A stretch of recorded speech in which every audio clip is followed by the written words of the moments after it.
बिस्मिल्लाहिर्रहमानिर्रहीम अस्सलाम वालेकुम। इजराइल के लिए ये जंग इतनी तबाहकुन होने वाली है, इतनी तबाहकुन होने वाली जिसका आप अंदाज़ा नहीं लगा सकते। प्रॉब्लम ये पैदा हुई है कि हमास ने 20 मिनट के अंदर जब ये जंग शुरू हुई तो उन्होंने कम से कम 4000 सिर्फ 20 मिनट में 3 से 4000 रॉकेट मार दिए और उनके पास तादाद में रॉकेटों की भरमार इस वक्त पड़ी हुई है। लेकिन सबसे ज्यादा अजीबो गरीब और इंटरेस्टिंग मामला जो है, जिसका अंदाजा भी नहीं लगा सकते, कि अब वार्निंग जारी हो गई है कि इसके जो आयरन डोम यानी एंटी बैलिस्टिक मिसाइल सिस्टम है वो जवाब दे गया है। और हालत ये पैदा इस वक्त इसराइल की हो चुकी है कि इन्होंने क्लियरली बता दिया है कि जितने आगे रॉकेट्स पड़े हुए हैं, चाहे वो हमास के पास हैं या हिजबुल्लाह के पास हैं, आयरन डोम उसको प्रॉपर रोकने की सलाहियत नहीं रखता।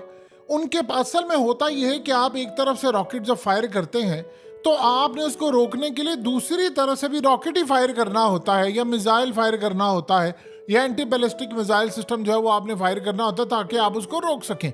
लेकिन इनकी स्ट्रेटजी ये रही है हमेशा से हमास की, क्योंकि उनके पास एयर स्ट्राइक की कैपेबिलिटी उस लेवल की नहीं है। अब वो वहां से स्ट्राइक करते उन्होंने हमेशा से ज्यादा रॉकेट के ऊपर इन्हिसार किया। अब यहाँ जो सूरत हाल पैदा हो रही है आप उसका अंदाजा भी नहीं कर सकते कि ये मामला कितना ज्यादा खराब है कि इसराइल का सिस्टम ही बैठ गया है। अब हुआ यह है कि अमेरिका ने हंगामी बेसिस के ऊपर third anti ballistic missile system वो पहुंचा रहे हैं।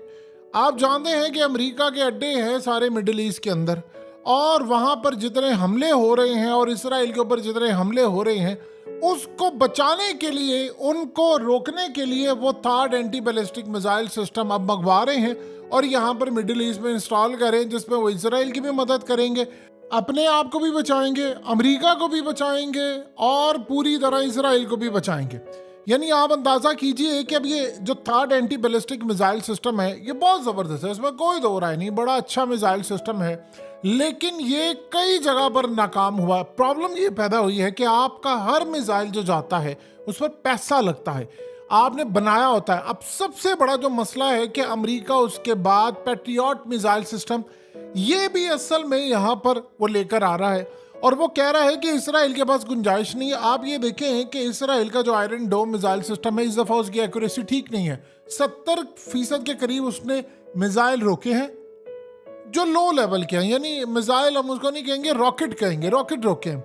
मिसाइल इस वक्त पड़े हुए हैं हिजबुल्लाह के पास। हिजबुल्लाह के पास इजराइल की डिफेंस मिनिस्ट्री ने कहा है कि 1,30,000 मिसाइल्स इस वक्त हैं और उनकी जो टेक्नोलॉजी है वो बड़ी एडवांस लेवल की है। यानी वो दुनिया में सबसे ज्यादा नॉन स्टेट एक्टर में अगर कोई है तो वो है, वो सबसे ज्यादा उनकी एडवांस टेक्नोलॉजी है जो हुकूमत में ना रहते हुए। यानी आप ये समझ रहे हैं उनके पास सब कुछ है। अब आप यहां से अंदाजा कर सकते हैं उनके पास जहाज गिराने की फैसिलिटी है, यानी उनके पास एंटी एयरक्राफ्ट है, उनके पास फिजा के अंदर तमाम चीजें तबाह करने की सलाहियत है, उनके पास टैंक तबाह करने की सलाहियत है और मिसाइल सिस्टम पूरा तबाह करने की सलाहियत है। अब इस सारी सूरत हाल में इसराइल के पास जो चीजें थी वो जवाब दे गई हैं, उसके पास है ही नहीं और कुछ। तो वो कह रहे हैं कि अब इनका ज़बाया होने जा रहा है और इनका सबसे ज्यादा जो तबाहकुन मामला है वो यही होने जा रहा है कि इनकी तबाही इस वक्त लिख दी गई है। अब इनको समझ नहीं आ पा रही कि हमने चीज़ों को मैनेज कैसे करना है, हमारी चीज़ें जवाब दे रही हैं। और वो कह रहे हैं कि अगर हिजबुल्लाह इस जंग में कूदता है तो उसके पास 1,30,000 मिसाइल हैं और वो इंतहाई खतरनाक मिसाइल है। आप बताइए कि अब अगर आप रोज़ के भी यानी 1,30,000 का मतलब ये है कि अगर आप रोज़ के कुछ 100 मिसाइल भी अगर आप दागते हैं तो कम से कम 3 साल तक उनके पास लड़ने की कैपेबिलिटी है। अब ये वो वाले रॉकेट नहीं है जो हमास फायर करती है, ये मिसाइल हैं, पूरे मिसाइल हैं। और ये मिसाइल कुछ ऐसी रेंज के हैं कि इनका मिसाइल सिस्टम नहीं उसको रोक पाएगा, चाहे वो थर्ड हो या फिर उसके अलावा इनका पैट्रियट अब जो अमेरिका लेकर आया है वो, और ये उसने मिडिल ईस्ट में पहुंचा दी। उसने कहा जी हमारी कैपेबिलिटी से बाहर हो गई हैं चीज़ें, हमारी इंस्टॉलेशन पर हमला हो रहा है, इसराइल पर हमला हो रहा है, चीज़ें कंट्रोल से बाहर है। और आप ये सोचिए सबसे ज़्यादा खतरनाक ईरान है। ईरान के पास तो फतेह मिसाइल जो है वो तो उड़ा कर रखते पूरे यानी यरूशलेम को, वो इतनी तबाहकुन चीज़ है। आप ये देखें कि अभी तक अगर मुकाबले में ये चीज सामने आई है कि ईरान ने हमला नहीं किया, या इवन के सऊदी अरब की पोजीशन है डिफरेंट है, अभी तक अगर नहीं किया कि यार वहां पर मुसलमान भी रहते। प्रॉब्लम ये है कि जब इस सारी सूरत हाल के अंदर चीजें खत्म हो जाएंगी, जब आप निकाल देंगे गजा के अंदर से, आप वेस्ट बैंक से निकाल देंगे, तो फिर आपके पास सिर्फ रह जाएगा इसराइल। तो जब आपके पास ये रह जाएगा तो फिर वहां से मिसाइल जो फायर होंगे आप इसको मैनेज भी नहीं कर सकते। अब यही वजह है कि अमेरिका ने ऑलरेडी इनको कहा है कि हिजबुल्लाह हमास नहीं है, और ये बात इसराइलियों को पता है कि हिजबुल्लाह हमास नहीं है। हिजबुल्लाह के पास पूरी फौज की ताकत होती है, जिस तरह एक मुल्क के अंदर पूरी फौज की ताकत होती है, एग्जैक्टली उनके पास वो ताकत है। और वो ताकत इस लेवल की है कि वो लड़ाई कर सकते हैं, वो पूरी जंग कर सकते हैं, वो इसराइल को नेस्तो नाबूद कर सकते हैं। यानी उनके पास अभी तक आप ये देखिए कि जब फुल फ्लेज वार शुरू हो जाती है तो उसमें ईरान कूदेगा, ईरान उनको सप्लाई करेगा, ईरान के अपने बैकएंड के ऊपर चीज़ें पड़ी हैं। और आप ये देखिए कि चाइना इसमें कूद पड़ा है। चाइना ने अपने जो वॉरशिप हैं, वो डिस्ट्रॉयर जो हैं, वो रवाना कर दिए हुए हैं मिडिल ईस्ट के अंदर, यानी वो वहाँ पर मौजूद है 6। अब आप सोचिए ज़रा, वहाँ पर जहाज़ है, वहाँ उनकी नेवी की फोर्सेस भी वहाँ पर मौजूद हैं, तो उनके पास वो सारी सूरत हाल है। फिर उसके बाद पुतिन, वो तो ऑलरेडी खड़ा हुआ है मिडिल ईस्ट के अंदर मुसलमानों के साथ, वो अमेरिका के खिलाफ है। तो ये कहानी जो सारी इस वक्त इनके पास आ रही है, इनको अंदाज़ा नहीं हो पा रहा कि इनके साथ होने क्या लगा है। ये सोचकर बैठे हुए हैं कि नहीं यार हम वो इसको मैनेज कर लेंगे, हम ये कर लेंगे, हम वो कर लेंगे। आप कुछ भी नहीं कर सकते। आपकी की सारी सूरत हाल इस वक्त ख़राब हो चुकी है, और ये वो असल में इशू है, ये वो असल में प्रॉब्लम है जिसको ये पहले आइडेंटिफाई ही नहीं कर पाए थे कि यार हम इस तरह मैनेज कर लेंगे। अब इनको आकर एहसास हो रहा है, इनको रियलाइज़ हो रहा है कि हमारे हाथ से चीज़ें निकल रही हैं। हम जो प्लान बनाकर बैठे हुए थे, जैसी हमारी सूरत हाल थी, असल में प्लान इनका क्या था? प्लान इनका ये था कि मिडिल ईस्ट के अंदर सारे हो जाएंगे ईरान के खिलाफ और हमारे साथ खड़े होंगे। मोहम्मद बिन सलमान ने पहली बॉल पे छक्का मारा, और वो भी ग्राउंड से बाहर। उसने कहा कि भाई मैं तो इसराइल के खिलाफ हूँ, ना तो मैंने जाना है ईरान के खिलाफ, ना मैंने किसी, मैं फ़लस्तीनियों के साथ खड़ा हूँ। फिर उसके बाद देखा देखी सारे ने, जितने भी थे एरिया खित्ते के अंदर, और सबके लहजे बदलना शुरू हो गए।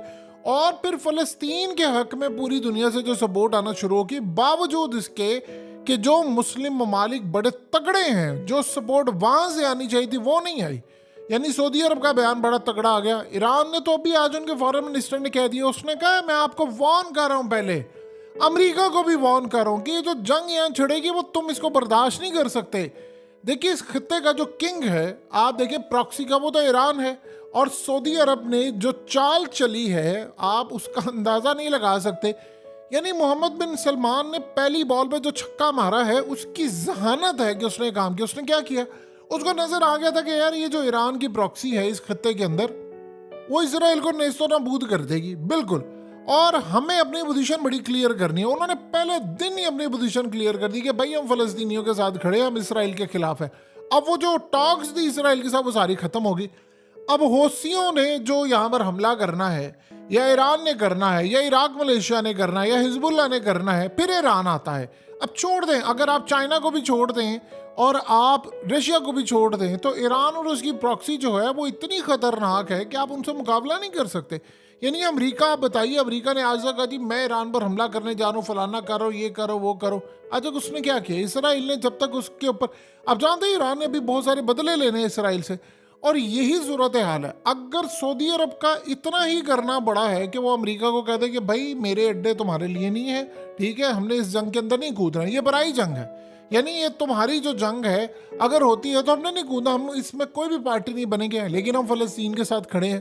तो यही सूरत हाल उनके लिए बड़ी ज़बरदस्त है। अब बताइए कि अगर खत्ते के अंदर से अमेरिका को अड्डे ही नहीं मिलते तो उसने इसराइल की मदद क्या करनी? आप बताएं। उधर आप ये देखें कि इराक के अंदर वो कहा जा रहा है भाई यहाँ से अमेरिका अपने अड्डे फारिग करो, लेकर निकले। अब अमेरिका अपने बचाव के लिए उसके अड्डों पर जो हमले हो रहे हैं, चाहे वो शाम में हो, चाहे वो इराक में हो, अब उसने उसको बचाने के लिए third anti ballistic missile system उसका आया है, और इसी तरह पैट्रियट मिसाइल सिस्टम आया, और ये उसने इसराइल को भी देना। इसराइल का मसला ये है कि आयरन डोम की कैपेसिटी जो है वो ये रॉकेट टाइप चीज़ें हैं। आप जानते हैं कि आयरन डोम को अमेरिका ने कहा था ये फेल है, ये इसका लेवल ही नहीं है। वहाँ के उनके एक्सपर्ट जो थे, जब इसराइल ने वहाँ पर दिया तो उसने कहा इनकी वो चीज़, प्रोडक्ट की क्वालिटी नहीं है। इसराइल के बड़े अच्छे ड्रोन्स हैं, इसमें कोई दो राय नहीं, उनका डिफेंस सिस्टम बड़ा अच्छा है, लेकिन ये जो आयरन डोम है ये किसी काबिल नहीं है। सबसे अच्छा अगर किसी चीज़ों में है तो वो रशिया के पास है। तो लिहाजा इस सारी सूरत हाल में ईरान के पास चीज़ें हैं इसके बाद इनके हाथ से चीजें सारी निकल रही हैं और ये चीज को मैनेज नहीं कर सकते। देखिए यही वो असल में सूरत हाल है जो पिछले काफी अरसे से इनको बताई जा रही थी कि आप थोड़ा सा हाथ खुला रखें, आप चीजों को मैनेज करें, आप नहीं कर सकते। इजराइल को बार बार अमेरिका ने कहा है कि तुम जिस आग में कूदने जा रहे हो वो तुम्हें तो राख करेगी, हमें भी राख कर देगी, हर तरह से तबाही का शिकार कर देगी, और इसमें तुम और हमें कूदना नहीं चाहिए। इस सारी सूरत हाल के अंदर आप देख लें कि चीज़ें जिस जानिब जा रही हैं। अब आप सोचिए ज़रा कि 1,30,000 मिसाइल, रॉकेट नहीं मिसाइल तो लिबनान के पास है, जब वो इसराइल के ऊपर फायर होने हैं तो इसराइल का क्या हाल होगा। अब वो अमेरिका पर भी फायर होने, उसके अड्डों पर भी फायर होने हैं, लिबनान ने ड्रोन्स भी मारने हैं और इसी तरह हमास ने ड्रोन्स भी मारने हैं। फिर उसके बाद जब ईरान की बारी आएगी, आप ईरान को अंदाजा नहीं कर सकते वो ताकत कितनी बड़ी है। उनके जो ड्रोन्स हैं वो पुतिन को उन्होंने जितवाया है। ये यूक्रेन की जंग के अंदर उन्होंने बड़ा रोल प्ले किया। अब एक और बड़ा जबरदस्त मामला है कि इसमें अगर सऊदी अरब ने अपनी एक पोजीशन ले ली, चूंकि वो पोजीशन ऑलरेडी ले चुके हैं, वो बड़ी जबरदस्त, और वहां पर अगर कोई खतरा आता है तो वो कहते हैं कि भाई हम तो अमेरिका और इसराइल के खिलाफ हैं। और देखिए अभी तक तो इसराइल के खिलाफ वो खड़े हो चुके हैं, ये बात आपको मानना पड़ेगी। पोजीशन इनिशियल स्टेज के ऊपर मोहम्मद बिन सलमान ने कॉल की इब्राहिम रईसी को, यानी जो ईरान के प्रेसिडेंट है। उसके बाद हुआ ये कि सारे का सारा फोकस इसराइल की जानिब मुड़ गया। ये असल में वो स्ट्रेटजी है जो उस बंदे ने समझ लिया। ये प्लान कर रहे थे कि हम इनको लड़ाएंगे, उसने नाले पे दैला फेंक दिया। आप एक बात सोचिए, देखिए मोहम्मद बिन सलमान के जो आबाओ अजदाद हैं, ये जो सऊदी अरब के अंदर आ रहे हैं, ये उससे कई गुना ज्यादा ज़हीन बंदा है। और इसी तरह ईरान के साथ उसने अपने ताल्लुका जो बेहतर बनाए हैं वो उसमें और ज्यादा निखार है। और इस बात को सबसे ज्यादा अप्रिशिएट अगर किसी ने किया तो वो चाइना ने किया है, वो रूस ने किया। पुतिन ने क्या इनको कहा था बिठाकर। अब यहाँ सारे अपनी लाइनें सीधी कर ली हैं सिवाय अर्दुगान के। पाकिस्तान को तो छोड़ दे, वो तो डिस्कस ही नहीं हो रहा, क्योंकि वो जब कभी होगा तो तब की बातें हैं।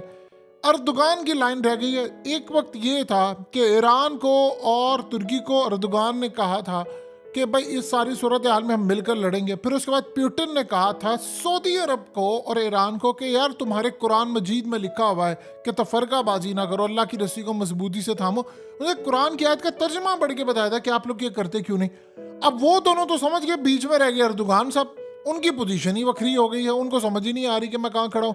वो असल में चाह रहे थे मैं नेटो में भी रहूँ, मैं फलाना में भी रहूँ, मैं इधर भी रहूँ। ऐसा नहीं होता, या आप नेटो में होते हैं या फिर उधर होते हैं या आप उधर होते हैं। तो आने वाले वक्त के अंदर एक बात बड़ी क्लियर होने जा रही है कि इनको इस बात का अंदाज़ा हो जाना चाहिए कि आप कहाँ पर खड़े हैं, कैसी चीज़ें चल रही हैं। इजराइल के पास रॉकेट्स ख़त्म हो रहे हैं। जो इजराइल के साथ खड़ा होगा इस दफ़ा उसकी बड़ी तबाही होने वाली है, क्योंकि इस जंग में इजराइल ने प्लान तो बना लिया था कि यार हमने ये काम करना है, फलाना करना है। देखें, एक ही आखिरी हल होता है कि इस जंग के अंदर पूरी नेटो की अफवाज वो ले आए और 40-50 ममालिक कूद पड़े, फिर इस जंग का कोई पलड़ा भारी रहेगा। लेकिन अगर हिजबुल्लाह की लड़ाई होती है तो फिर आप एक बात ज़हन में रखिएगा, अभी इसराइल जो ख्वाब देख रहा है वो ख्वाब इतनी जल्दी पूरे नहीं होने।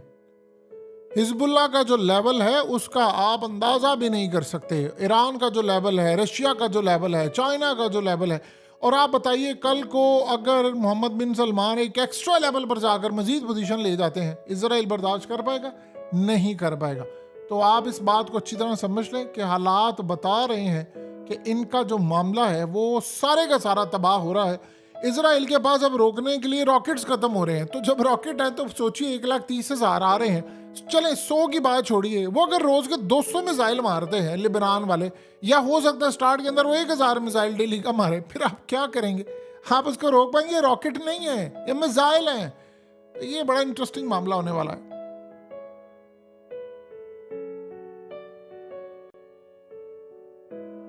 हकीकत टीवी को सब्सक्राइब करना मत भूलें, वीडियो को लाइक करें, शेयर करें और कमेंट सेक्शन में अपनी राय का इजहार ज़रूर करें।